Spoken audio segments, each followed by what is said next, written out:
Welcome into the Paul Farrington Show. Paul joined alongside Jack Weinberger, Robert Ziggy Ziegler at the University of Virginia, and Zach Bloomquist, the best executive producer in the game, is here in the house. Clap it up for Zach. Zach is back with us after, it's concrete, right? Concrete, yes. I always get it wrong. I always go back and forth. It's almost amazing. He's a blue-collar guy. He's a blue-collar Zach. He's a Pittsburgher. Zach. Well, it's that his plans to join us weren't very solidified until just before the show. So I guess it makes sense. He was working concrete. Are you a blue-collar Pittsburgher?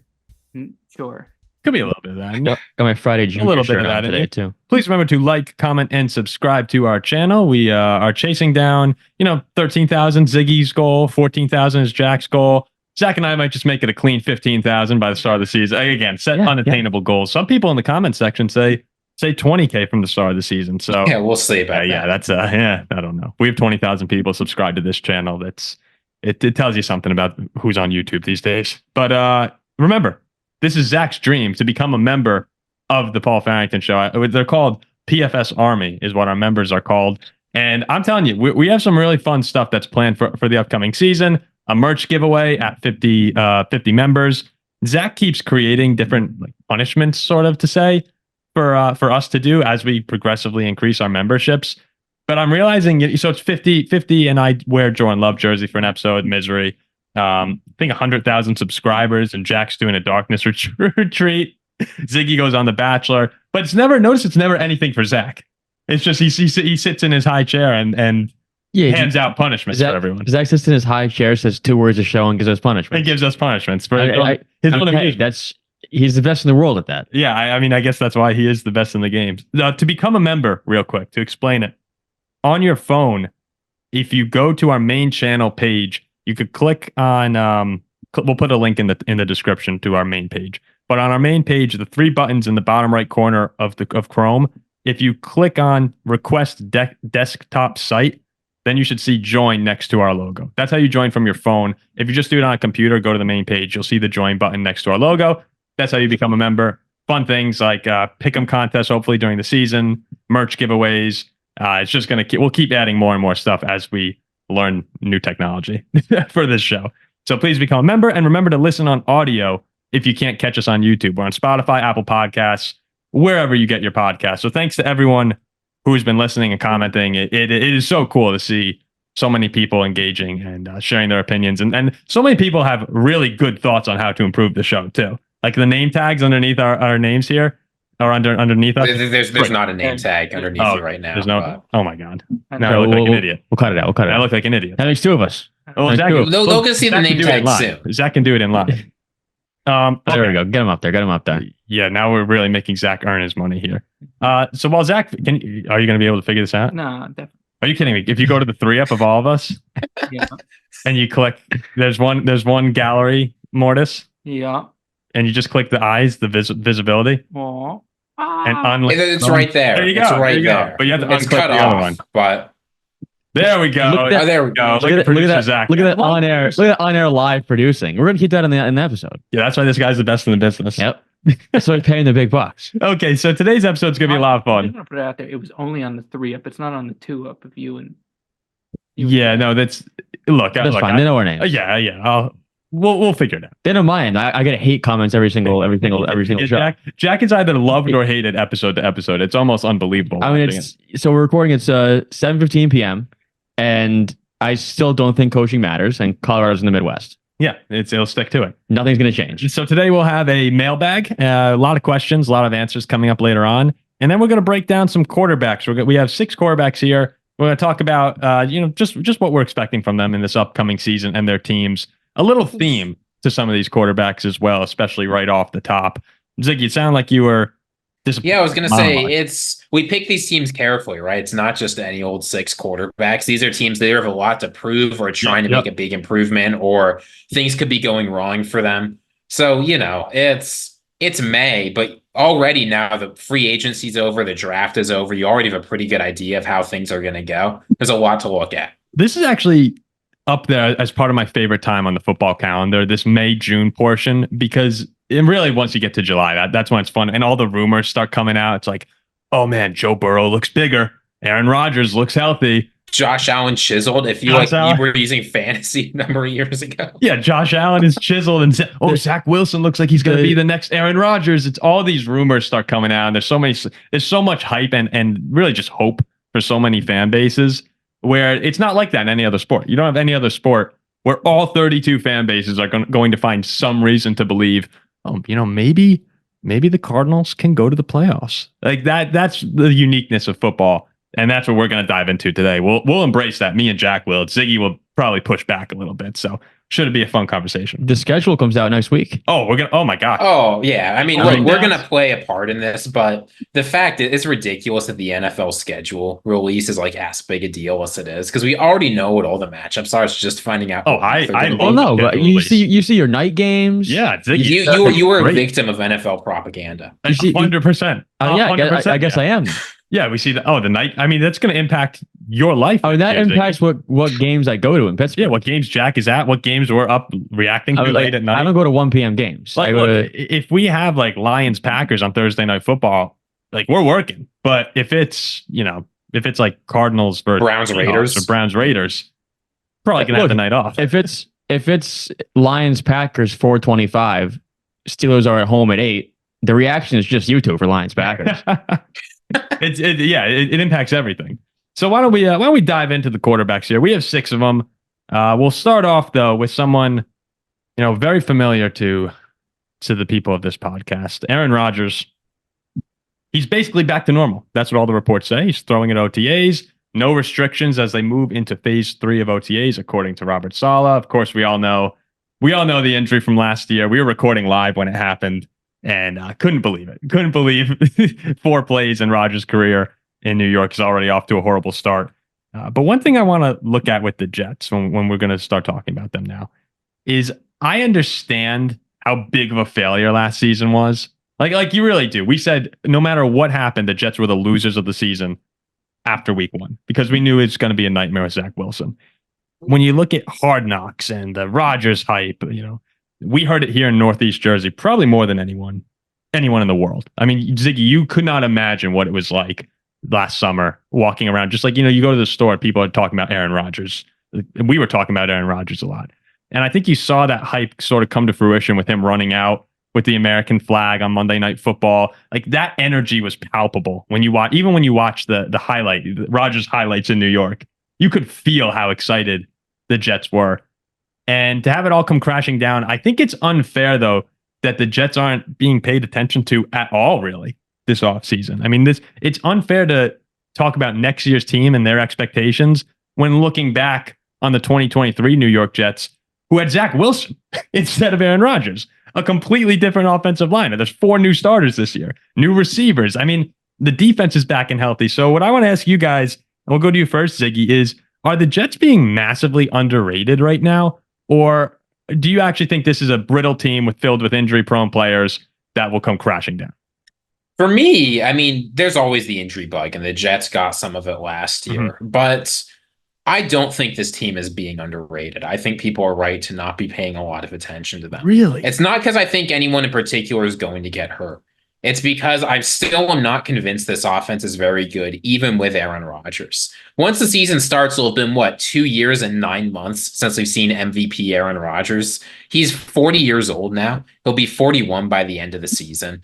We just don't know if he's got it. Now, if he's got it, the offensive line could magically be fixed. Maybe they found wide receiver 2 to go next to Garrett Wilson.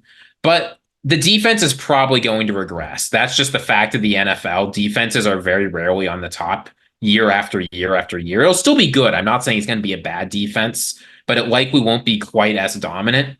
And while the offense will be better, I'm not sure it's going to be better enough to make this team a real contender in an AFC that's going to be better this year than last year. Yeah, I want to abstain from giving any sort of praise or hope to the Jets. So I'm going to say they're going to stink. Why? Because of your history with this? Yes. Ziggy, I'm done talking about these teams as well, like the Browns too. It's like, there could be, and they're just not going to do it. They're terrible. You're done. Browns, Jets. These teams, these organizations, I'm finished.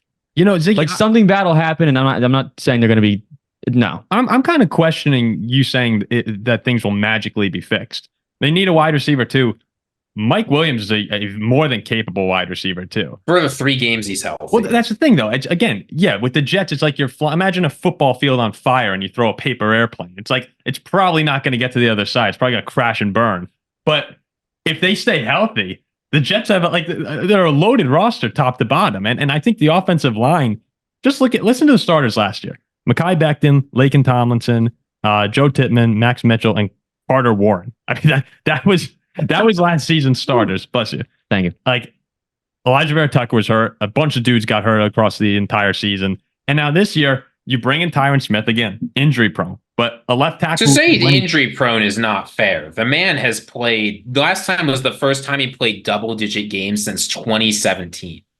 Yes, a very, very. The man's prone. never healthy. Okay, it's not a never question healthy, whether when he plays, he's very good. So they have Tyron Smith, bring in Simpson from Baltimore, Moses Morgan from Baltimore, or Morgan Moses. I'm sorry, from Baltimore. They have Alu, right? Fashanu, as they just drafted Alu as the backup now for next season, in all likelihood. I think that this team addressed their major weaknesses, especially on the offensive side of the ball. And if they stay healthy, it's really good. It's just the brittleness of the roster is the concern. But I'm not going to, even though Rodgers is 40 years old, his entire career, replacing Favre, after they drafted Rodgers, after, he almost played last year. He's consistently has proved people wrong. So I'm not going to be the one to sit up here and say Aaron Rodgers and the Jets are going to suck. Injuries would be the thing to derail the season. But I think this team could be really, really good. I mean, if they are healthy, one could legitimately argue they're the best team in the AFC East. Oh, here you go. Here goes Jack now. What? You don't agree? Here comes the praise. I'm saying here comes the praise on the Jets. I'm going to limit it a little bit, but can't help yourself. If this team does stay fully healthy, because there is talent on both sides, pretty much all around, you could legitimately say it's the best team in the East, which would figure factors into a top 3 seed in the postseason. Oh, I think you could easily say that. But I don't think that this team will win a Super Bowl. Because something bad's going to happen. Something bad probably will. I think they can go. They should really make the playoffs. I don't know. I think you hope they make the playoffs, but it's hard for me to see them winning 2 playoff games. Because look at all the teams in the AFC that got better around them. Right? The Chargers have gotten better. The Texans have gotten better. The Colts are going to have Richardson back. So many teams around them. And that's not kind of the Chiefs are still good, right? The Ravens are still good. The Bills will probably still be good. The Dolphins will at least be a regular season threat. There's just so many teams. But you know what though? At the top of the. Sorry, I think fully healthy, a Jets fully healthy team with Rodgers playing at somewhat decent is the best team in the AFC East. Oh, I think they're better than the Bills and better than the Dolphins. Well, you could say Buffalo regressed a little bit. Ziggy, you think Baltimore's going to regress? The Bengals are kind of up in the air with what's going on. A couple Super. Well, the Bengals will be better than last year because they're going to have Joe Burrow. Yeah. Yes, with Joe Burrow. But that's not up in the air. You got the Steelers. I'm saying if Higgins and Hendrickson are traded, that's a little. But the Bengals should be good. But yeah, I think that the Jets can very well be one of those top 5 AFC teams. It's just everything needs to go right, and usually teams that win the Super Bowl, everything goes right. So you just need luck on your side. Other than that, I think Rodgers, if he's healthy, is going to have a great year. Yeah, knowing this pit of doom team, it won't go right. Maybe that's a shirt we make. Pit of doom. They're a pit of doom. I completely agree on that. The defense, though, think about how great the defense was. They're worse than a black cloud. The Browns are a black cloud. Jets are a pit of doom. So the defense was so good last year. All you need is someone to be functional. I don't care. It doesn't matter. Yeah, all right. So right now, I think all of us had the Jets out of the playoffs. If this roster was in Steelers uniforms, it'd be like, oh, this team might be good. Oh, if you had this roster and this team might go 15-2. Yeah, they'd be sensational. But since they're a pit of doom, it's something. It would be Tyron Smith and Rodgers and Moses. All of them would stay healthy, be dominant for one more year. And you see him go on a magical run. Would you say Vikings are a dark cloud or a pit of doom? No, dark cloud. Dark cloud. We don't have much hope, and we don't have much hope once things get serious. That's when we turn to a pit of doom. But the Jets are consistent. The Pittsburgh Pirates is a bit of doom in the MLB. We get to the NFC Championship game and have our heart ripped out. The Jets and the Browns, like something catastrophic will happen week 3. And that like that we have more hope than they do. Could we get comments? Pit of doom organizations. Yeah, pit of doom organizations. I mean, the Jets are in. Jets are top of the list. Yeah, you're right though. You look at this team top to bottom. You say that's a team that should go to the playoffs, should contend for a Super Bowl, and they're like Rodgers will probably tear his other Achilles in week 1. Yeah, that's probably what's going to happen. Yeah. Okay. The next team again. These first few quarterbacks feature guys who are coming back from major injuries. How they're going to do. Joe Burrow and the Bengals. Not as serious of an injury as Aaron Rodgers had last year, but he did have season-ending wrist surgery 6 months ago. Joe says it feels great. I think he said verbatim, "I am stronger." What else did he say? Oh, I feel like crap. Well, yeah, no, of course he could. I mean, he could say that. No, he wouldn't. But he's out there. He's fully cleared for everything. He said outside of contact right now. Says he's feeling stronger. He looks bigger. That's what all the Bengals people are excited about that. And I feel like Burrow's actually done a pretty good job of bulking himself up over the past few years. It's just a matter now trying to stay healthy, trying not to take some of the hits that he takes. But he says, what's driving Joe Burrow? My why, his why, Jack, is always just continuing that drive for greatness, continuing to drive every day, trying to improve. I'm addicted to getting better. There's nothing like that feeling of getting better because it makes the day-to-day really worth it. Some inspiring stuff from Joe Burrow. So, Ziggy, when you look at the situation for Burrow and the Bengals, I know you're pretty down on the Ravens this year. Do you think that is this a situation where you expect the Bengals to seize control of the AFC North again and be the number 1 challenger to the Chiefs? This is the year where the Bengals have to prove that their Super Bowl run wasn't a fluke. Now, I don't think it is, but if you look at the years they've had sort of surrounding that really excellent run, they have not looked like a contender like the Chiefs or even like a team like the Bills, who people are comparing them to. I know the Bills haven't made the Super Bowl, but if you look at how consistently have they been a contender, the Bills have sort of had the Bengals beat there. Mm-hmm. But this is sort of the opportunity. It's the last year of sort of, right? I mean, the Bengals every single postseason we have entered, the Bills have been a contender. In like the past 4 years. Yeah. The Bengals cannot say that. Indeed, the only other team that can say that is the Chiefs. I mean, the Bengals only because of Burrow's injury. Bengals outside of last. Yeah, but I'm just saying, like you can say it's just because of Burrow's injury, but like that's where they are, right? Fair enough. They've had one good run with healthy Joe Burrow. I mean, they were in the championship game and lost. Yeah, I'm not saying it's a bad run. I am saying that if they want to show they can repeat it, this is the time, because this is the last year before Joe Burrow's huge cap number kicks in, before you have to get rid of T. Higgins, who I think is going to play on this tag. Hendrickson, I don't know what his deal is, but like they've finally put hopefully everything in place with a better offensive line for Joe Burrow to take care of business. Because soon you got his big number and Jamar Chase is going to want to get paid. Like you only have so much time, right? And as we've said, right, the Steelers, they're in a transitional period, right? They don't have their quarterback of the future. The Browns have whatever's going on with Deshaun Watson. The Ravens are an excellent team, but they just lost a bunch of pieces. You have to be able to strike now. And I think that they can, but winning the division's not going to be enough for this team. They're going to have to make a real playoff run in order for this year to look successful.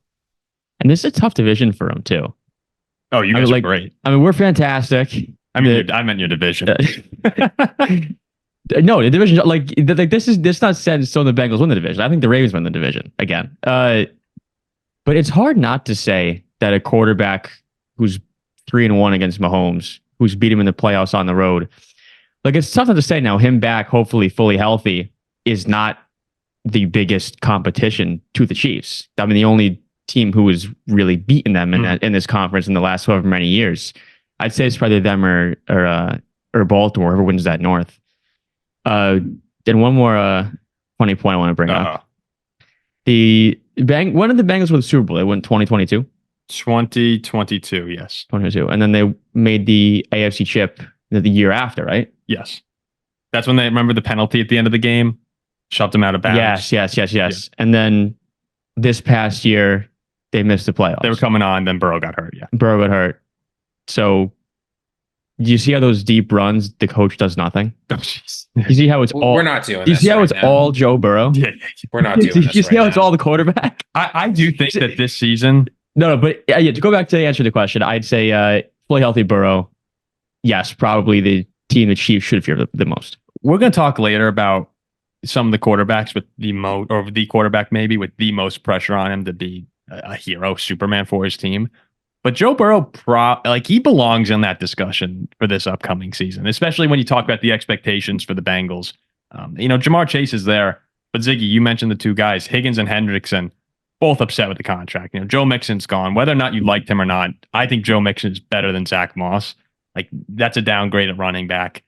Offensive line should be very good, but this defense as a whole, you still have, arguably your most important piece is your defensive coordinator in Lou Anarumo. But there's a lot of questions on that defense. You bring in some more safety help this year, but you lost some guys too. You lost Awuzie, you lost DJ Reader. The defense was not good last year with a lot of the same dudes who were on a good defense the year before. So there needs to be fixes on that side. So with so much up in the air with Cincinnati, both in terms of the personnel and I'd say the overall contentment of the roster, I think Joe Burrow is under a lot of pressure as a leader. Especially coming off a big injury to come in and that's the thing that Joe Burrow does so often though. Like, he's so cool, he's so calm in these situations that when he comes into the games, I think he's arguably the second most trusted quarterback in the NFL. But he has a lot of pressure on him to carry this team to reach the heights that they want to. And they have top 5 Super Bowls right now, don't they? What are they, 3 or 4 now in the Super Bowl? I think they're tied. They were tied for 4th. Yeah, and they should because they have the star quarterback. Yeah, and some of the problems on the defense should be fixed by getting Von Bell back in there, by adding Geno Stone. Yep. Adding Trent Brown to the right tackle, even though, you worry a little bit as he's starting to get old. He's a reliable right tackle. Sheldon Rankins is a player coming from the Texans who's at least pretty good at his job. Again, it's the goal, and I think the standard is, I don't think they were satisfied losing in the AFC Championship. I think they want to go back to the Super Bowl, and they can. But they're going to have to show, really nobody else in the AFC besides them has shown that they can beat Patrick Mahomes again. I mean, if I'm the Bengals, I think I'd honestly prefer to lose the North and play on the road. just because he's so good at it. Their one home playoff win, they looked like kind of crappy against the Raiders, barely beat them. Then they can go on the road and beat these powerhouses. And they beat all the top teams. I'm rather get like a 5 seed, lose out to the Ravens, and go to Baltimore, beat them in the playoffs. I mean, they're doing it better than anyone else of clicking at the right time. It seems. So the Road Warriors. Yeah, it's phenomenal. The 06 season. Steelers. I mean, what were they last year? 1-4 or something? I can't remember the record, but they got off to this horrible record. People are talking about them. I think we even had a clip come out saying, yeah, they're probably done, and they rip off 5 or 6 wins or whatever it was before Burrow. When Burrow got hurt. If he hadn't got hurt last season, I actually think the Bengals were going to win the Super Bowl.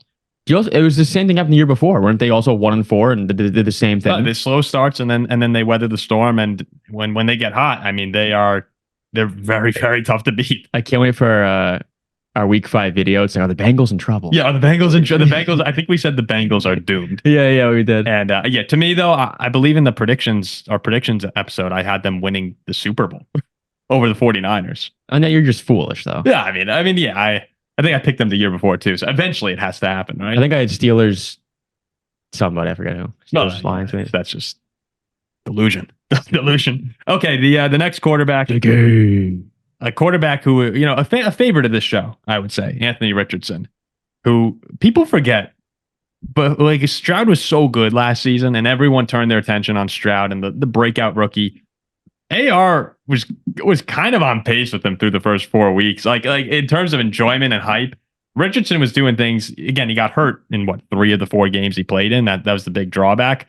But a couple of his highlight plays, I mean, we're talking about whipping the ball into tight windows, running multiple rushing touchdowns. Sometimes against the Texans, I think it was, he had 2 rushing touchdowns the first 5 minutes of the game. Richardson was one of the most explosive players to watch the first 4 weeks of the season, and he barely even played before suffering that right shoulder injury. This is going to be someone we're monitoring all season. He is supposedly back and looking great. Again, all these guys are going to be back and looking great. But Quentin Nelson said, I bet he's in the best shape of his life. Yeah. Oh, yeah. Probably. Quentin Nelson said, asked about Anthony Richardson returning to the huddle, said it's great. He's everything you want a quarterback, seeing him work around the building, working in silence, and then going out there and being a leader. He's been very on the details, and he's looking good. We know that Anthony Richardson is a high character guy, great leader of the Colts. But when you say, again, the talent that he has, we talked about JJ McCarthy being someone who rose up draft boards in a kind of bizarre way because he doesn't have the super high upside of a guy like Anthony Richardson. Anthony Richardson is the guy you take with the 4th overall pick as a question mark. That's the kind of guy that you go, okay, if everything comes together, he's going to be dominant. So when you look at the Colts this year, and we'll keep the pattern of sending this over to Ziggy. When you look at the Colts this season, the Texans have gotten a lot better, but they have a tougher schedule coming up. They have the Chiefs, they have the Ravens, they have the Packers, they have the Cowboys. The Jaguars, we don't really know so much about. Can the Colts actually find a way to win the AFC South? I don't see how you can say no when they were one drop pass away from winning the AFC South last year. Mm-hmm. Right? And no one's really talking about it, though. Yeah, no, I mean, this team, because it was Gardner Minshew and sort of a band of what felt like misfits a lot of the time, sort of doing their best, which is ridiculous that this is how they were presented, but this is how the media presented them. The Colts didn't get a lot of respect for going 9-7 after sort of their quarterback of the future went down. I think things are going to be very different in Indianapolis this year. I don't know if you've been watching much of Anthony Richardson and the throwing he's been doing, but one of the big things in this rehab, he was talking about it. He and the Colts sort of treated this as an opportunity since he was taking so long off throwing to completely rebuild his mechanics and throwing motion. Mm-hmm. He looks so much better now than he did even last year when he was playing. And last year when he was playing, he was making some good throws, right? The Colts, again, like in free agency, they weren't the kinds of players people wanted them to be. But they managed to add a couple guys. They kept basically everyone that they wanted to keep. So they did things the ordinary Colts forged way. And the fact is, if Anthony Richardson looks and improves on what he was at the beginning of last season, he was already one of the most explosive rushing quarterbacks in the league. The throwing wasn't 100% there, but he made some of the most impressive throws of the entire season. So go in watch, the couple go watch weeks the he highlights. plays. Some of them are nasty. How could he not be excited for this guy? He's got a decent defense around him. He's got one of the best offensive lines in the league. The Colts sort of recovered after a really rough 2022 and a rough start to get better. How could he not be excited? If the Colts defense gets it together, they didn't really address much of their secondary. They missed out on L'Jarius Sneed. Like the secondary is a big question mark. But if the defense can be average, you're looking at this offense with Richardson, Taylor, Pittman, Josh Downs. They drafted Mitchell out of Texas, a top 10 offensive line in the league. Like this could be one of the better offenses, an engine almost, But it all comes down to Richardson's health. AR has attributes nobody else has, and it's exciting to see. And I'm a fan of his for the most part. But if you want to talk about pressure, this man's got a lot of pressure on him. I think these fans in Indy, and I guess for good reason, are expecting a playoff berth. I mean, they were, like Ziggy said, a drop pass from winning the South. Now, okay, sure, with our top 5 pick coming in healthy, like we're a shoo-in to make the postseason, which I don't think is necessarily true. It's funny you talk about, you can't say you're a shoo-in for anything like that. But the Colts were, of all the teams that lost their quarterback, was Richardson with the Colts, Cousins and the Vikings, Burrow's Bengals, Rodgers and the Jets. Now, I do think Gardner Minshew is better than all the backups who came in. But the Colts were the one team, to really stick around the entirety of the season. And I think Shane Steichen is on his way to being one of the better coaches in the NFL, head coaches, at least that he'll be viewed in a higher regard from fans. This is a guy who was phenomenal. And look at the drop off in Philly after he left. I mean, that was Steichen on the Super Bowl run. And in year one, to lose your starting quarterback, Jonathan Taylor's not there basically half the season. Defense isn't playing too well. To manage that and to really come within a drop pass of likely making the playoffs. I think he's one of the guys that you're going to look at as a breakout coaching candidate. And this is going to be a fun team because you do have now Jonathan Taylor who's in, and Anthony Richardson who's back, a second year under the head coach. Like I'm expecting, and I'm not a Colts fan, but I am expecting them to be in the mix all year. And if they come out and go 6-11 or 7-10, that is a disappointing season, and makes you start to question whether or not what the future is going to look like. So it's a huge year for Indy, despite basically having it be your rookie quarterback's first year. He hasn't taken a regular season professional snap. Well, no. Well, wait. right? Richardson? Oh, he Yeah. played 4. Richardson? No, he played a couple that was games last preseason. year. He got hurt. Remember that No, Rams no, game he where played he 4 held his own against Matthew Stafford? Oh, I thought he was phenomenal in that game. Oh yeah, I do remember that. Yeah, That was the game went to overtime, and Richardson. Oh, there's my dumb nonsense of the day. Yeah, but I mean, you look at how the Colts started last season, right? They lost to the Jaguars, they beat the Texans, they beat the Ravens in overtime, and they lost to the Rams in overtime. If they can get off to a hot start like that, I get that going 2-2 doesn't sound hot, but 3 of those teams were playoff teams. The Jaguars were really good the first half of the season. If they can replicate that, I mean, this team could be competitive for a high seed in the AFC. Oh yeah, especially too. Or it could implode. It could. No, that's the thing though. I can easily see the Colts imploding. I mean, Is there a a seed in the AFC though? You are probably looking at you got to win more than 10 games. Like assuming Houston wins 10 or 11 games. But they won 9 last year, and they get to play the Texans twice. I know. No, I know. I'm excited to see. I know we have the schedules out in front of us, but when we really dive into them, like Houston has a hard path. Given like winning the division, you get the number 1 schedule. So there are a lot of tough games there. Like as good as I think Houston is, that could be a little like they're going to be put to the test this season, and in some ways like they weren't last year. And I'm excited to see how that goes. Any closing thoughts on the Colts before we move on here? Colts forged. Colts forward, baby. I remember me and Ziggy picked the Colts last year against the Chiefs. Remember that? And they beat them. No, I mean, I'll say the Colts are one of my favorite NFL teams, actually, and Anthony Richardson. Or Indiana guys. Yeah, and you remember I was so high on Anthony Richardson coming out of the draft. I can't wait to see what this guy's actually able to do because we saw just enough last year that I really believe it's not going to be like a Jamarcus Russell type bust. This kid's got something. Will it be enough? I don't know. But it's enough that I'm really interested to see what he's going to be able to do after a year. Well, Jamarcus Russell didn't care. The Russell, like Anthony Richardson. No, the Russell bust is Caleb Williams. Yeah, right. But AR, ever since his days at Florida, I've been a massive fan. Well, I mean, he won me so much money. Yeah, week 1, then they beat Utah. Utah. That was $1,000 game. Yeah, you've been on him since that. I've been on him. Yeah. No, I'm a huge fan of his. There's maybe no singular player in the league that I'm more excited to watch than Richardson's return. It's funny. Remember last year the Vikings, Bengals, and Colts Steelers Saturday games? Yeah. And I can't remember what week it was. But can you think of a weekend? Colts murdered us. Yeah, Colts murdered you, and we lost. We couldn't get a quarterback sneak for. I had the Colts in that game against us. Yeah, we had 3rd and 4th and inches, and we couldn't sneak. Can you remember a slate of games with bigger playoff implications? Because all 4 of those teams were going after the playoff, where no one cared, like at all in the NFL. The Colts and Steelers were playing. I remember I was at the and I was like, I really don't care. Like this game is no interest to me. I don't really care much either. I'm a fan. I didn't really care. 4 backup quarterbacks going for a wild card spot. It's funny thinking about all these teams that are going to be competitive next year. It was just the teams that all lost their quarterbacks, basically. All right, we're going to move on to a couple NFC North quarterbacks now.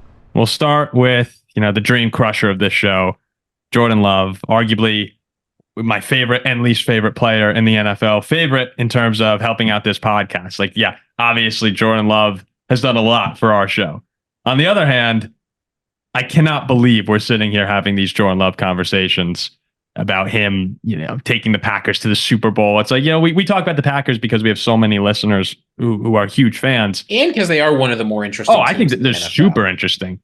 But the very fact that this is happening right now blows my mind. I can't, how many times I'm made fun of by people? They're like, oh yeah, your show has a lot of Packers fans, right? Yes, we do. That is Jordan Love's doing. And when you take a look over the course of Packers MVP quarterbacks, all the big ones have done it. Bart Starr did it in 1966. Brett Favre, I actually didn't realize this until the other day. I was on his Pro Football, what was it? The Pro Football data reference, yeah.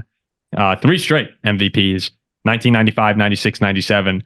And then, of course, Aaron Rodgers, 4 MVPs, 2011, 14, 20, and 21. Begs the question, if Jordan Love is going to be the next great Packer quarterback, when can we see this jump into elite status? Now, Brian Gutekunst came out and he said the sky's the limit for this guy. Offensive coordinator comes out. He says this night and day from 2023 to 2024. Last year we kind of had to keep a leash on everybody. We weren't sure exactly how much of the plays we could run. You weren't sure. You're running new installments, teaching him.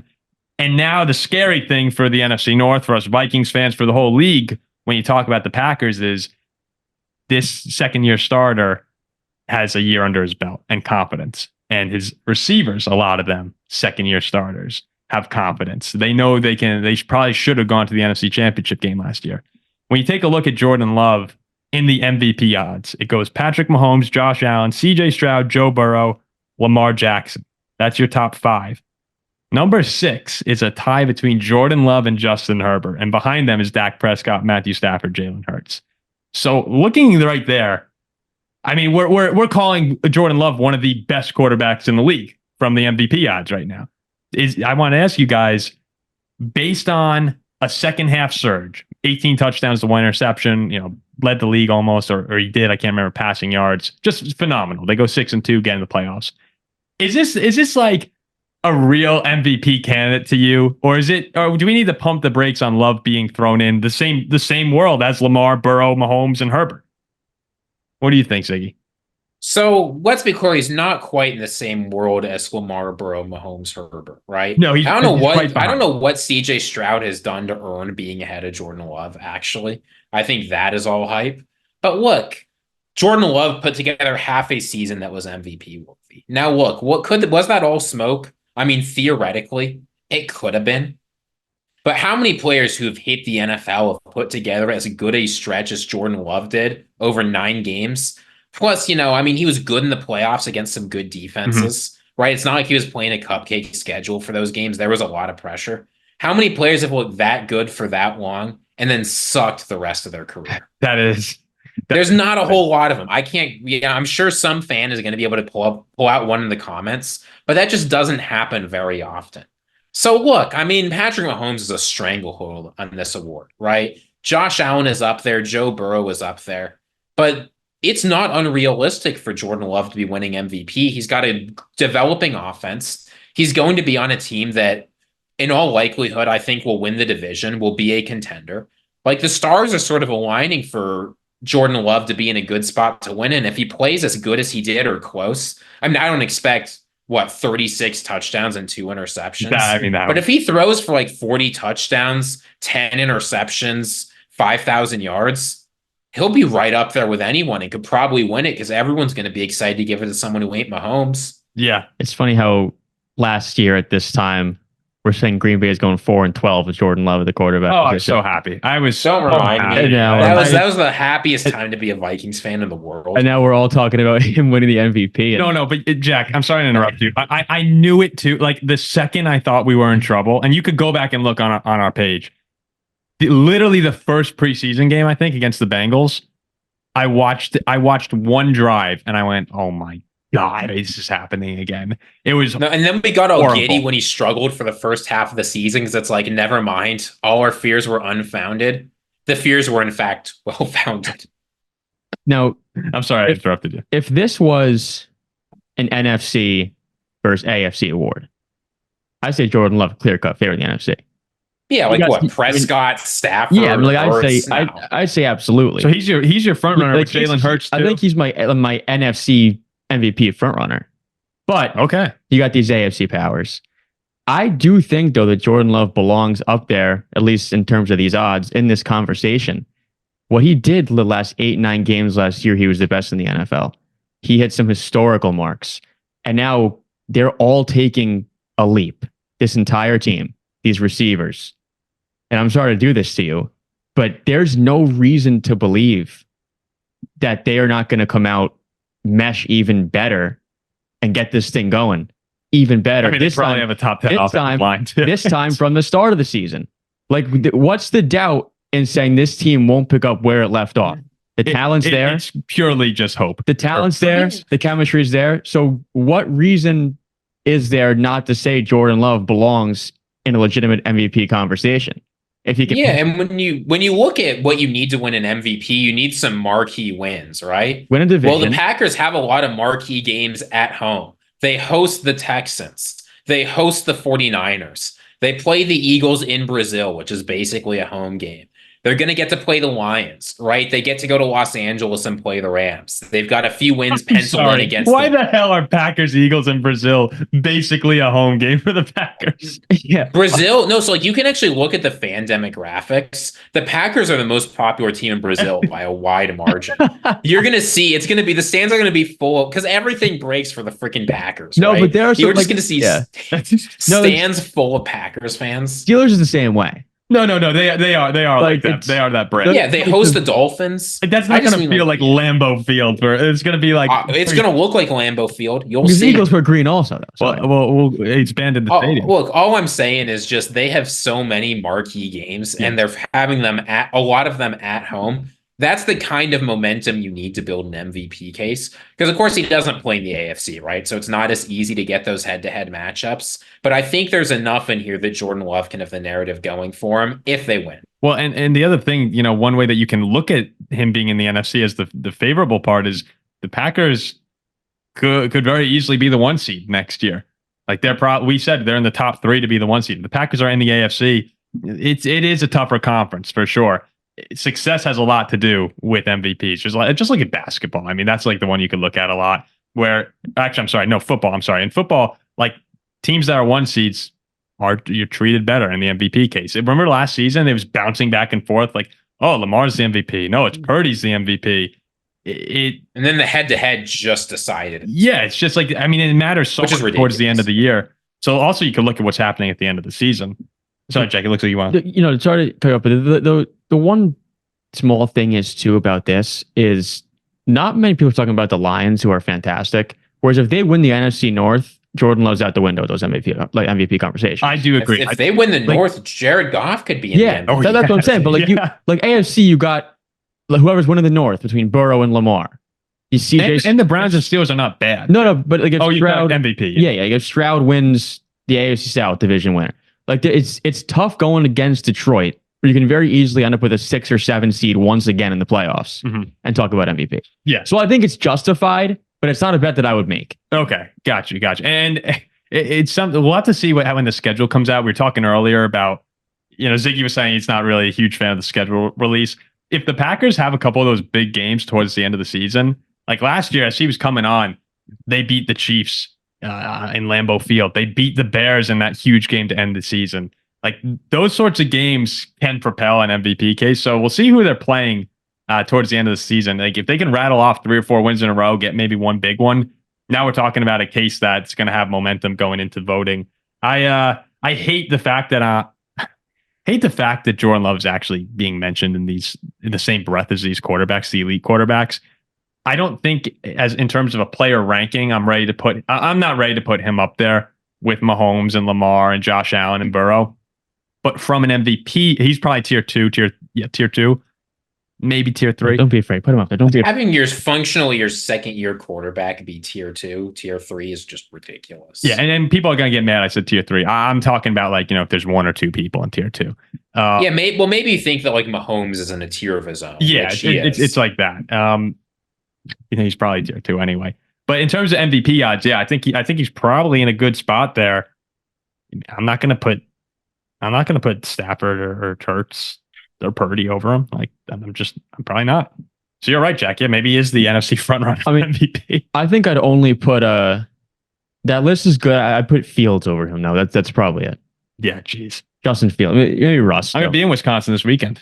I'm gonna be in I'm gonna be in that terrifying state. So am I. Yeah. I'm serious.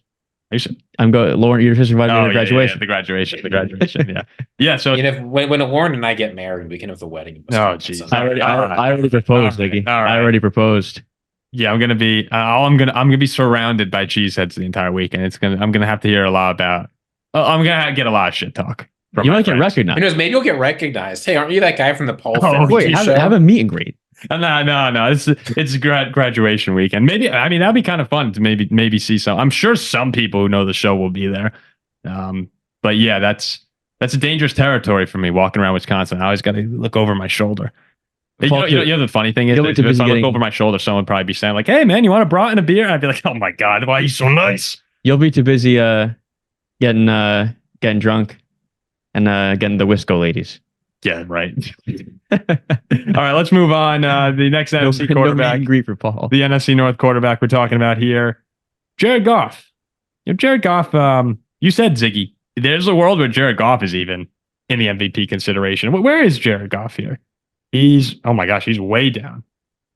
What is he? 6, 7, 8, 9, 10, 11, 12, 13, 14, 15 for Jared Goff. That's the actual disrespect on the list. Yeah, that is for someone. Our question here talking about Jared Goff is a lot of Lions fans have been sticking up for him lately. They're chanting his name at the NFL draft, at Red Wings games. I mean, it's gotten to the point where people in Detroit are saying we need to stop chanting for Jared Goff. To which I say, absolutely not. I mean, this guy. I mean, your friend Alex, our friend Tom, big Lions fans, like for the first time ever, seem to like football and be excited about a season. That's a good thing to say. And a lot of that has to do with Jared Goff becoming a borderline elite quarterback. I mean, he's played that way for the past few seasons. You look at Jared Goff was number 2 in the league last year and in passing yards. He had 30 touchdowns, 12 interceptions. Detroit probably should have gone to the Super Bowl. San Francisco kind of got lucky to survive both Green Bay and the Lions. When you look at Jared Goff, though, right now, Ziggy, and we talk about him as, in the future with his future with Detroit. One, do you trust him this year to get the job? Like, I mean, he's been great, so it's hard to say no. But do you trust him this year? And then 2, do you view him as like the long term 5 years from now? Is Jared Goff going to be the starter for the Lions? Would you expect? 5 years is a long time, just because he'll be 35 then. Yeah, maybe. And you don't know how people are going to age, but. Look, what has Jared Goff done over the past 2 seasons with the Lions? He's thrown for 9,000 yards, 59 touchdowns, and 19 interceptions. We got to respect. Oh, you list these numbers out. Jared Goff doesn't get any respect, right? Because people think of him as a guy who's just been carried. You can't get carried to those kinds of numbers in the NFL, right? You look at it. He had good season after good season with the Rams. The season that threw him out, he threw for 4,000 yards and 20 touchdowns. That's not even that bad a year by NFL standards. Like, this guy, ever since he got functional coaching in 2017 with the Rams, has been close to that guy. To have him at 15th on MVP odds, or to be talking about the Lions moving on, is ridiculous. Especially, sorry to interrupt you. Especially when they are very easily. You could talk about them being the favorite to go to the Super Bowl in the NFC. Like, it's them. Yeah. It's them probably right behind San Francisco. Yeah, they're right up there. They looked great against San Francisco. I know they lost, but look, Jared Goff is the guy for this team. He can operate their offense at a very high level. And when you've got a guy who fits in so well, who clearly connects with the players, who embodies the identity of the team, that's a guy who should be up for consideration for MVP. It's a guy who they're certainly not going to let walk. The only question that the Lions should be asking Jared Goff at this point is how high. I mean, that's it. If Jared Goff throws for 4,500 yards, 30 touchdowns again, or 35 maybe even, and the Lions are the 1 seed, I mean, he's a top 5 candidate, right? I would say that's probably MVP. The only way it's not an MVP is a similarly impressive performance by someone else. But in terms of value you can get on MVP bet, I know we're not a betting show, but Jared Goff at number 15 for as important as winning is to the award in the NFL. That's a guy that you have to look at him as someone who can be in that. What is he plus 10,000? Something like that? I mean, 15. He's plus 3,500, but 3,500. But I mean, that's Mahomes is 650. Are you telling me that Jared Goff is that much less likely to win it? Really? But we're talking about Jordan Love at 14-1, and then Jared Goff at 35-1 in a division that the Lions won last year and should have gone to the Super Bowl. Goff's playing the best football of his career. Detroit's improved on both sides of the ball for him. This is a destination type spot people are going to want to play for. I mean, he's the guy. He's an MVP candidate, clear cut. But I think that might be more. Again, I don't think any of us are putting him into elite. Well, actually, it's just Jared Goff an elite quarterback. But I mean, he's pretty darn close. They were up by 17 on the road in the NFC Championship game. Oh yeah, no, I'm saying in terms. But when we're talking about the MVP, is Jared Goff more like Jared Goff is very good. I'm not going to argue against that right now. I'm saying, are the Lions more of just a really good team with a great quarterback for who they are, and probably going to make some big noise this year. While, Lamar and Josh Allen, Mahomes, they feel like they are carrying their team more, where Jared Goff is doing a good job driving the bus. No. Well, is that wrong? I'm going to make a statement. Someone can call me out if this is wrong, but I don't think so. In the history of the NFL, nobody has had a worse production to respect ratio than Jared Goff. How about Kirk? The man over his career has thrown for 30,000 yards, 185 touchdowns, and 82 interceptions. And people talk like he's a bum. It's ridiculous. Oh, no. He is. Look, Jared Goff has moments where he's a top 10 quarterback in the league during the season. And last year, he top 10, top 5. No, he produces like a top 5 quarterback in the NFL. Yeah, no, he's converted. He was sensational. So you would say he's elite. Elite. You would say Jared Goff is elite. Like when we talk about So here's what I will say. Jared Goff consistently produces like an elite quarterback. And I don't know at a certain point. No, here's the point. People can quibble about whether is he elite, is he not. At a certain point, when you do that year in, year out, you're elite. I don't know what else I'm supposed to say, right? Go read some Ernst Mach. He'll tell you this is how it works. I think Jared Goff is very, very solid. The hell does that even mean? No. It's very, very solid, mainly because of how he excels with what's around him. Like, I think he's perfect in the situation that he's in, and he's taking full advantage of it. Like, I don't believe if he had lesser weapons, he'd be the guy who takes the team super far. But I think he's good enough where how good Detroit is, he's the right man for the job. Well, let me ask you guys, who's more important, Jared Goff to the Lions or Brock Purdy to the 49ers? I mean, I would say Goff, because I think Purdy. Jared Goff. I think Purdy's like through the roof. What about Goff? I mean, people talk about Goff's weapons. His weapons in Detroit, they're pretty good, but they're nothing like San Francisco. No, San Francisco. Oh, no, I know. But like Goff, is Goff more important to the Lions than Jalen Hurts is to the Eagles? Probably not. I don't know. It's close. It's close. But Yeah. like, I don't know. It's so hard to assess a question like that. No, I'm saying if it's close, like Jalen Hurts isn't a top 10 MVP candidate. Like Jalen Hurts is someone who could very easily win MVP in people's eyes. And they are probably... Well, I think Goff win MVP. I think 35-1 is crazy. Like, we're talking the Lions are division favorites, and Jordan Love's numbers half of Jared Goff's. Yeah. Like, if the Lions win the NFC North, there's a better chance Goff gets it than Love. 100%. I think I agree with that. And Jordan Love is 14-1 and Goff's 35-1. Yeah. And the Lions are favorites to win the NFC North. Yep. Like, that doesn't make sense to me. I agree with you on this. I'm just thinking in the back of my head right now when Jared Goff came on, not last season, the year before, when Detroit was like 1-8 or whatever it was. And he came on Mike Silver's show, which was on the volume for a little bit. And I was helping produce that show. It's like 3 or 4 of us in the Zoom call. And Goff said to Mike Silver, he's like, yeah, I really think that we figured this out. So like you're going to see a big second half surge here. I'm telling you. And I audibly started laughing out loud. I was like, this guy's out of his freaking mind.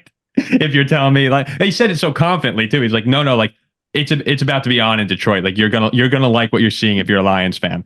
And I thank God my camera wasn't on. It would have been. Yeah, because it sounds like just a guy talking crap when he knows his job is in danger. Don't worry, guys. It's totally going to be better in the second half. No, and literally ever since that, they've been, a top 5 team in football. It's unbelievable. And I always think about just me sitting at my computer laughing out loud at this guy who's playing like an elite quarterback. The thing is, so look at a quarterback, like going back to the MVP convo, a quarterback like Lamar Jackson on the Ravens.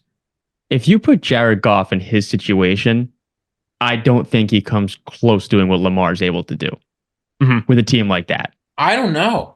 I think the Ravens without Lamar and instead with Jared Goff are not as big of a threat. Well, that's where I'm thinking. Oh yeah, no, that's I agree. Where I don't.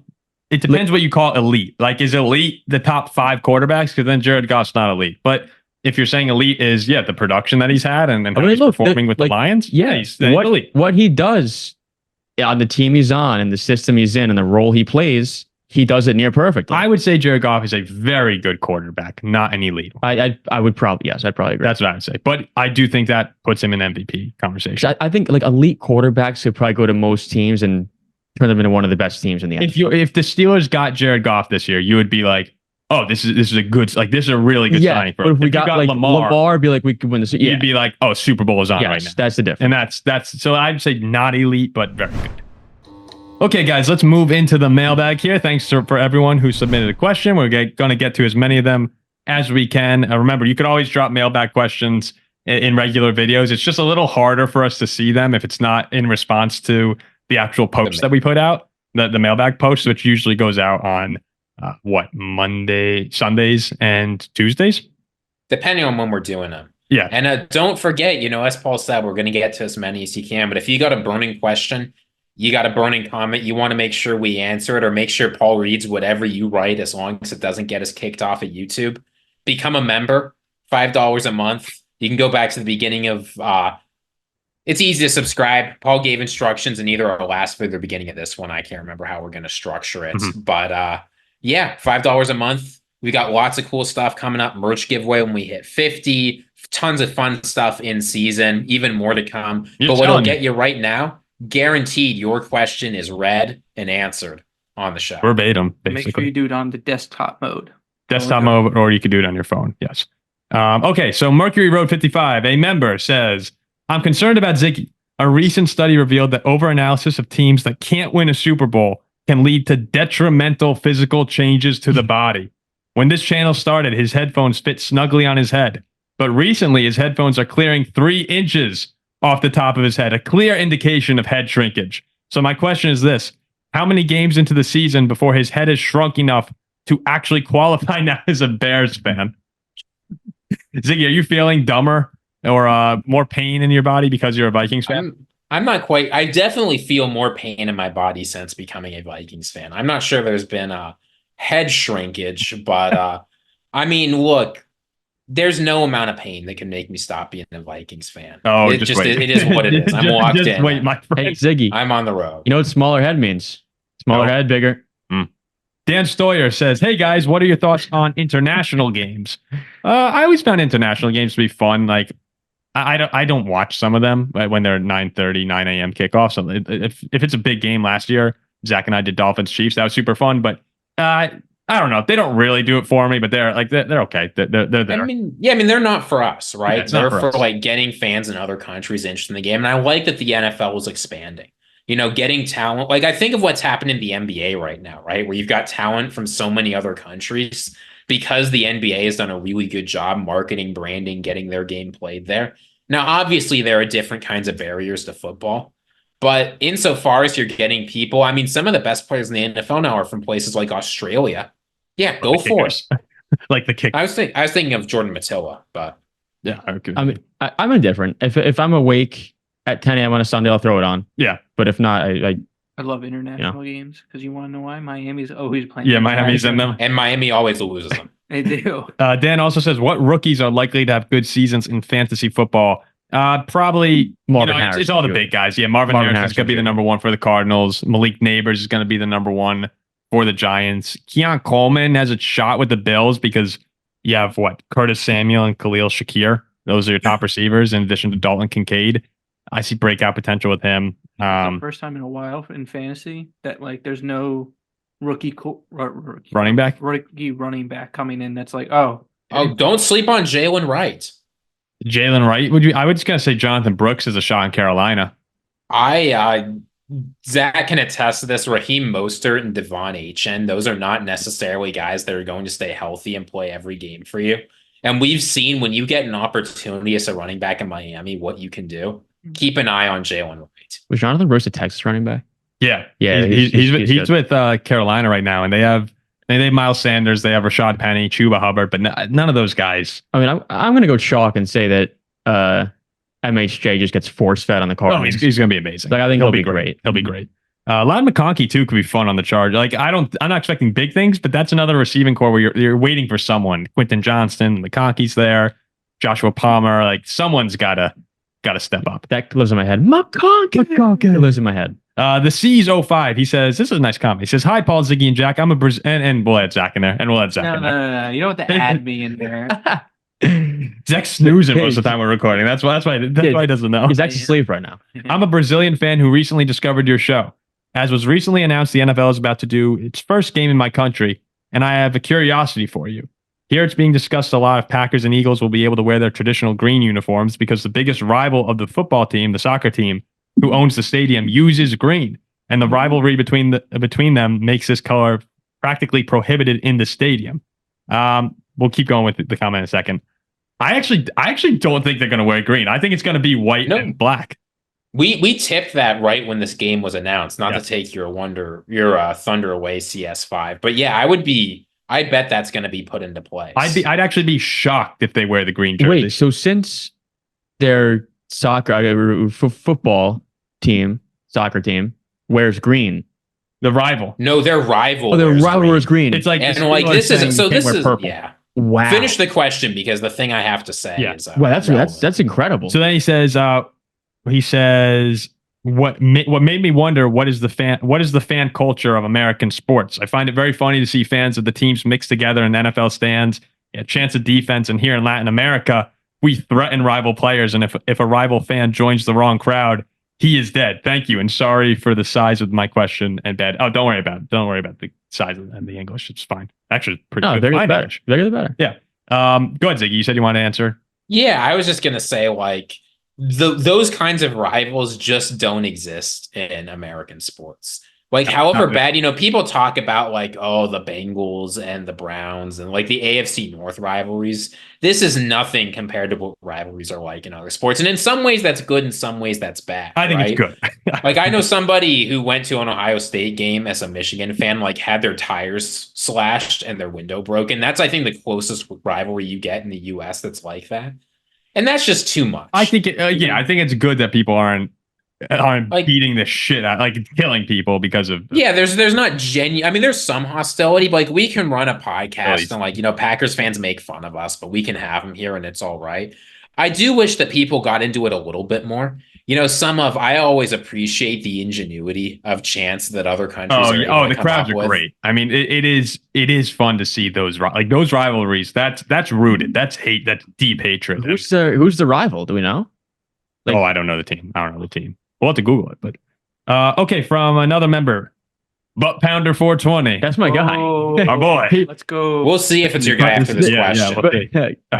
Butt Pounder's my dude. Well, hold on. He says, Jack, based on your head coach and Colorado takes from last week, I've been dying to know your answer to the following question.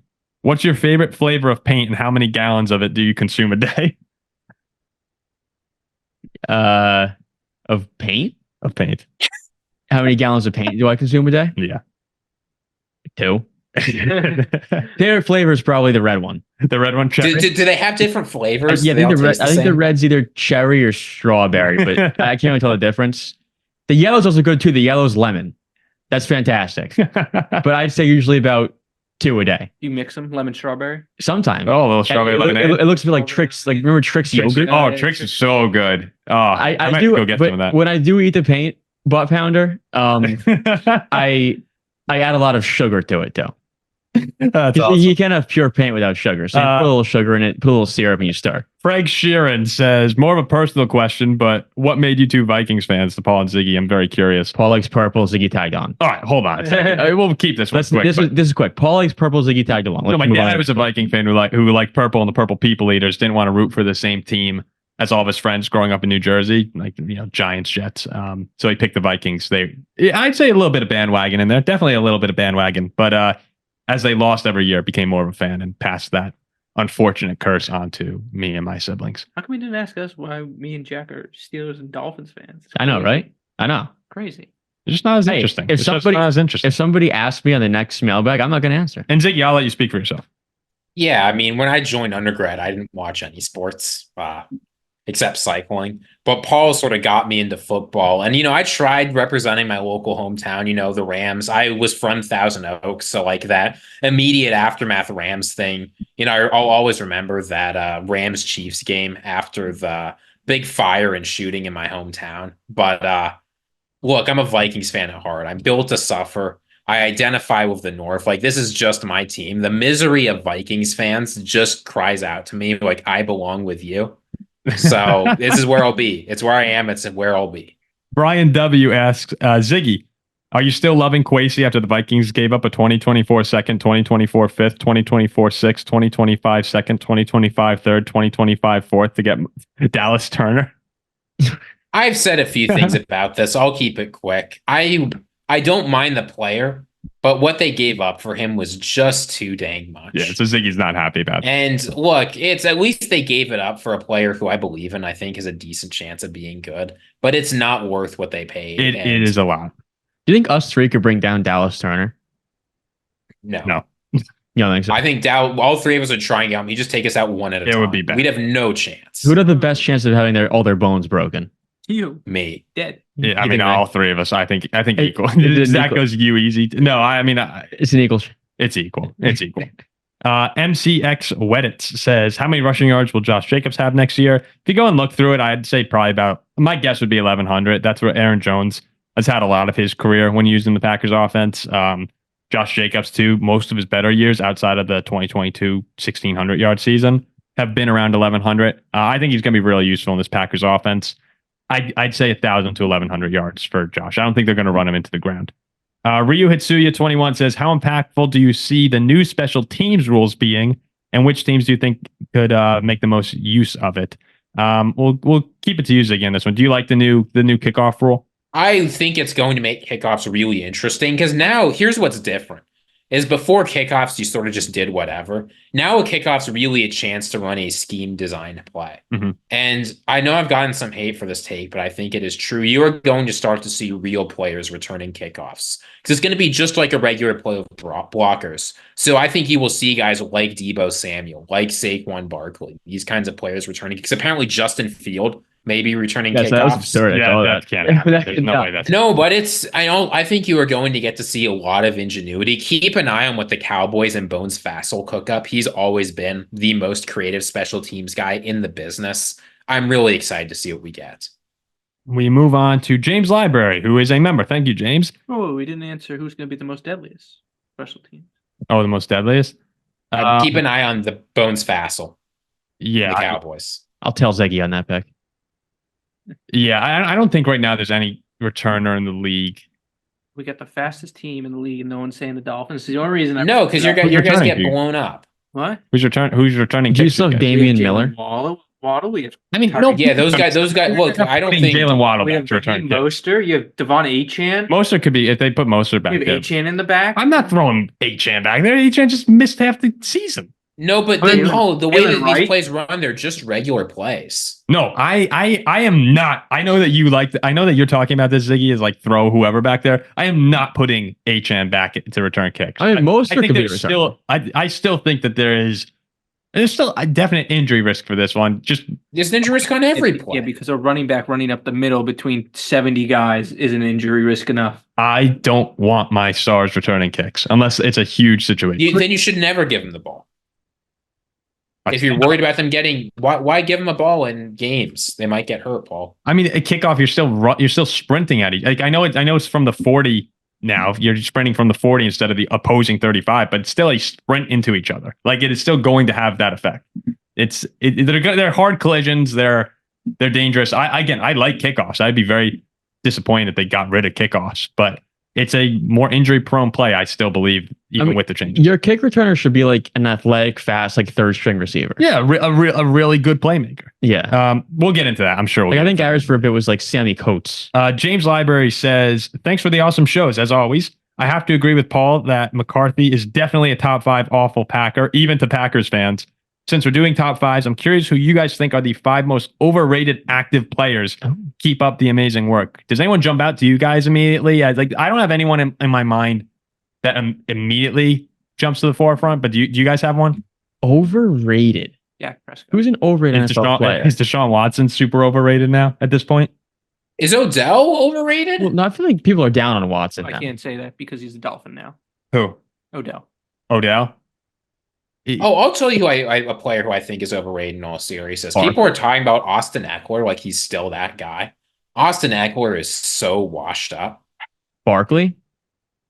I think Barkley, when he's healthy, I think is still going to be good. Christian Wilkins, he's apparently overrated. People are talking about him going to the Raiders like he's one of the best defensive tackles in the league when he's just not. Let's see. I don't know. need to go through here some guys. I'm trying to think of what quarterback I would say is the most overrated in the NFL right now. Dak. Jordan Jordan Love. Let's see. Going through guys here.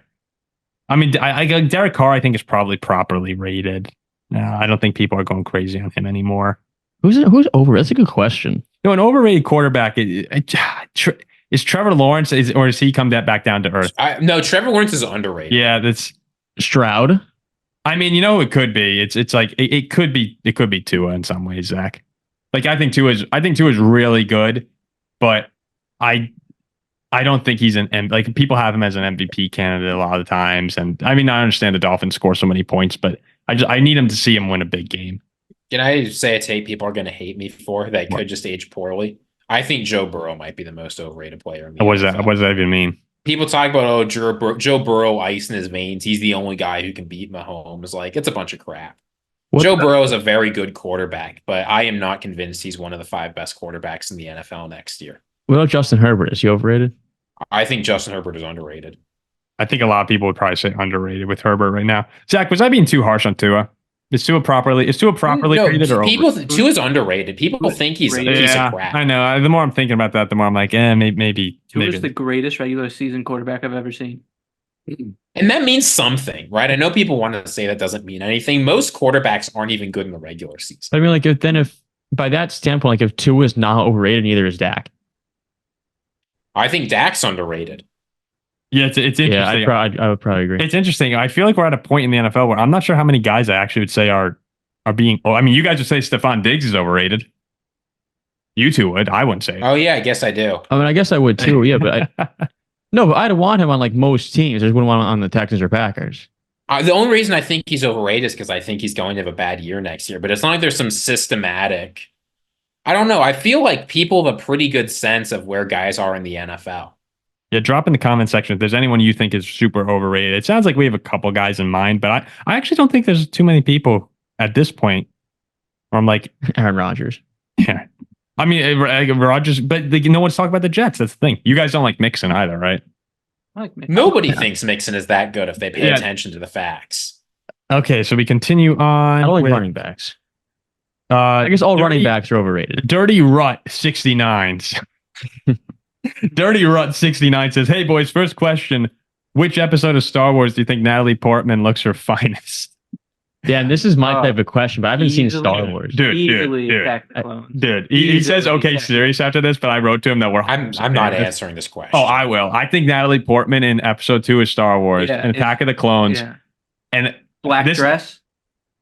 I haven't seen the whole thing, man. The whole thing. Let's listen to this. Let me Google this. This is a big take. This is a big take right here. Let me Google the picture. I think Natalie Portman, Padme in episode 2 is probably the most attractive woman I've ever seen in my entire life. Like if you could rank people, I'd like choose someone all time, Paul, to go out on a date with, it would be Padme episode 2. Padme? And that's it. Wait, but it was Padme? Padme in black dress. Jack's gonna start watching Star Wars after this. 2. Like this is black. We're gonna at some point have our all-time celebrity crush draft. I'm not doing that. Padme's going to be my number 1. Yeah, I mean, I'd go home with her. Okay. Dirty Rut 69 continues and says, "Seriously though, would Jack and Paul, seeing as both of you are in New Jersey, consider doing a tailgate for a Giants home game this season in order to booze up with the boys? Also, as a Falcons fan, yes. What do each of you think of our head coach? Because ultimately, it's his job to install an effective game plan given the players he and the GM drafted." In terms of the Giants game, I mean, that'd be fun. I was just say I'll give you the second part, but you mentioned booze and I'm in. So I'll answer the first part of that question. Say Giants tailgate, I'm in with 30 Rut 69. Can I take the Raheem Morris question? Please. I love hiring second-time head coaches. Guys who were head coaches and things didn't quite go their way, but have a long track record of success otherwise. Because those are guys who, if in an interview they can tell you what they did wrong, they show they've learned from their mistakes. Those are often guys who come on to be really successful, right? I think of people like Andy Reid. Things went pretty good in Philadelphia, but ultimately didn't quite work out. He's talked all the time about how the lessons he's learned there have really helped him, right? So Josh McDaniels. Look, that was a different case, right? He obviously did not learn from any of his mistakes. But I believe in Morris. Is he going to be the best head coach in the NFL? Probably not. But I believe that this is a guy who can do well. They know him in the building. He's taking over a team that's ready to win. I think there's as good a reason to be optimistic about this as any other head coach hire. I would agree. There's nothing like Josh McDaniels. We knew was going to be a mess. That was just going to. Yeah, I mean that day one, you could point at that and laugh. Yeah, we did on the show. Stuckman says, "Thank you, Stuckman. You always leave a comment." He's our boy. He says, "How's it going, boys? Stuckman here, and it's time for more mailbag questions. This one is going to be a little more serious and very off topic. It's where we thrive. We love off topic. I finally graduate from the university on Friday with a bachelor's degree in psychology. All right, congrats, Stuckman. Where do you go, Stuckman? Yeah, let us know where you went. I'm not sure Stuckman wants to dox himself, but feel free, folks, leave a comment congratulating Stuckman on graduating. He says, I'm really looking forward to being done with school. However, to be completely honest, I'm not sure what I want to do with my life or what steps I should take next. I've already decided to take the rest of May off to reset my mind and then go job hunting over the summer, but I don't know what I should do aside from that. Do any of you have any advice? Anything would be extremely appreciative. Much love to you all, and thanks for the great content every week. Yeah, become a blue collar. Go Pack. Can I answer Stuckman's question? Sure. Okay. Stuckman, Jack, if you don't know already. But I'm sure you do. It's not like it's clearly labeled. I have some wise words for Stuckman here. So I graduated undergrad a couple years back, 2021. Or was it 2020? It was 2021 we graduated from undergrad. I can't wait to hear this advice. And I really didn't know what I wanted to do either. But I don't think I think the way to do it is enjoy that summer after you graduate and don't start working until at least the fall. But what I thought I did initially, or what I thought I wanted to do initially, I worked in radio for 2 years. And I realized, it's fun, but I didn't want to do it anymore. I didn't want to work on weekends or work on nights. So shifted my career path entirely. And now I'm working as a teacher and a coach, and I get off by 4 p.m. every day. So my advice to you and to a lot of people is do something where you can enjoy off days, enjoy your life, have fun, have weekends, have nights, and not something that you're bombarded on stupid hours. Ziggy, anything? Like I studied 4 years undergrad for sports communications. Did it for 2 years. Quit. Was unemployed for a bit. Shift passed entirely. Went back to school. Like, I think it's totally normal to have no clue what you want to do when you're 21 years old. Yeah. As a matter of fact, I think it's absurd if you do. I generally don't like things like this, but I think there's a good book out there. It's by this guy, Cal Newport. It's called So Good They Can't Ignore You. And it's about sort of his idea, and I think this is fair, is rather than looking for things that you're passionate about and then trying to do it, develop skills, become excellent at something, and then the passion will follow. And if you look at the data historically, this is usually how it goes for people. Now, this is not what I did with my life, for better or for worse, but I don't know. A lot of it just depends, at least as I see it. You've got to have some vision of like what kind of life you want to live. Do you want to be excellent at something? Do you not really care about being excellent at something? There's lots of different ways you can go. But look, it's ridiculous you're asking a group of like 25-year-olds what to do with your life who run a sports podcast and like their mom, Paul, you're in your mom's basement, right? So like clearly not everything has gone according to plan for any of us. But do the best you can. Read that book. You'll figure it out. You figure it out at the end of the day, like you do. I'm in the process of figuring it out. Just be competent, right? That's really the secret to life. Be competent. I mean, I got the best advice ever. Become a blue collar worker. Great thing. Yeah, I think we're all giving like different advice. It's like kind of similar, but not. I mean, I get what you guys are saying, but I would, when you're so young if you can do it, if you can afford to do it, I would chase after whatever you think the dream might be. Whatever, like I do think definitely work on skills like Ziggy said, but if you do have a passion for something, I would go after that a little bit. And it's all about networking. You realize that soon. Like I work in sports media. I mean, I have like Jack and I, we had different jobs, but like, yeah, my job is very demanding. Like I'm working all the time and late at night. Yeah. If your passion consists of weekends and nights, it's not going to be a passion much longer. But like if you're going to have to work hard if you want to be great at something. That's one thing that like you do need to realize. Like if you want to do sports media, you're going to have to put in some tough hours. A lot of people want to do that. And it gets old at times, but at other times you're like, oh, this is super fun. You have opportunities. I would go after something you want to do. and then you have time to change. Like Jack didn't like it. Yeah, you can get out. like do Fine. what you want to do. See if you like it. If you like it, great. If not, you can. There's plenty of time to change. No panic in changing or switching. I would go after something you like. Yeah, I was a marketing major. Look at me now. Well, you're waking up at 2 a.m. Like he's not doing that.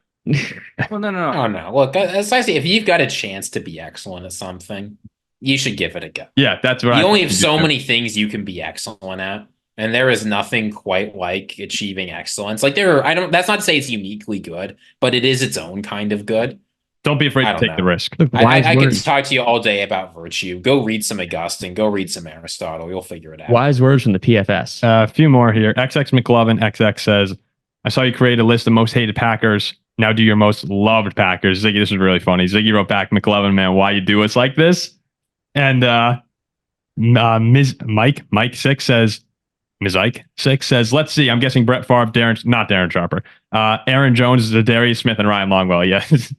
All of the just putting it out there. We don't have to answer this question. He ain't a sub. He ain't a member. I mean, but if you talk about don't forget Greg Jennings. Did you mention Greg Jennings? Loved Packers is kind of tough. I'm not sure how many Packers I actually love. I mean, what about Brett Favre though? Like, no, you got your 8 to 9 NFC chip. Yeah, the Brett Love was probably in my top 5 Brett Love because that was my favorite season ever. Yeah, it was unfortunate that he sends people picks his dick and dudes like Brett Favre the person. It seems questionable, but Brett Favre is a Viking. Yeah, he's probably got a nice. Ryan, I loved Ryan Longwell, phenomenal player. Ryan Longwell was awesome. Are there other Packers that I mean, Jordan Love would also make my top 5 most loved Packers given his contributions to the channel. Did he not take White Lightning? I actually, really strange. I always liked Donald Driver. I don't know why, because he was a really good Packer receiver.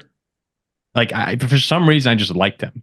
So I would say Donald Driver was in there, and I can't think of a fifth. I don't want to. Eric Wallace says prediction on top 5 passing touchdown QBs this season. Jackie says you can count Russell Wilson and Justin Fields as one. Does that make you feel better? Okay. So that's definitely one. Top 5 this year, I would go. I mean, Dak has been up there a lot lately. When he's healthy, Dak has been there, so I'd probably put Dak in there. I put Josh Allen in there. Mahomes last year was pretty low. Is Jordan Love going to be in the top 5? Could be. I'd put Mahomes. I'd put Jordan Love, and then Tua. I don't think that's a bad number, but I'm not going to put Tua in there. I'm going to go Allen Burrow. Herbert?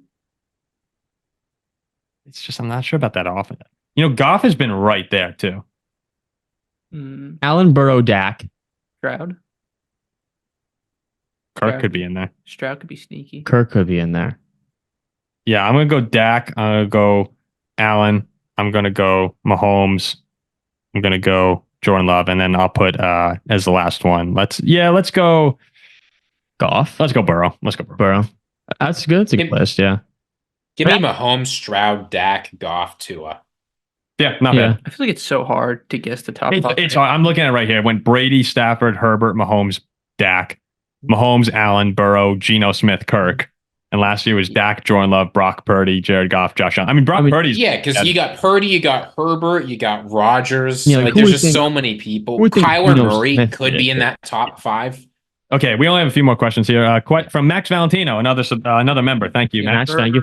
Question for Jack. How many wins would the Steelers have this year if you were the head coach instead of Mike Tomlin? The same they're going to have this year with Mike Tomlin. So if they finish like 9-8 or 10-7, I would do the same thing.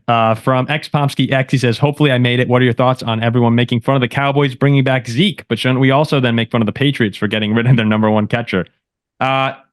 It's funny. The funny thing about it is because everyone knew the Cowboys needed a running back, didn't address it, and then brought back, a pretty unproductive running back to fill the need.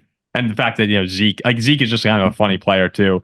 It's more of they should be made fun of for it. He's like out of shape fat now. Well, Zeke's actually not that old, believe it or not. But I just think, he's just okay. I think Pollard's better than Zeke. Well, him and Barkley came out the same year, did they not?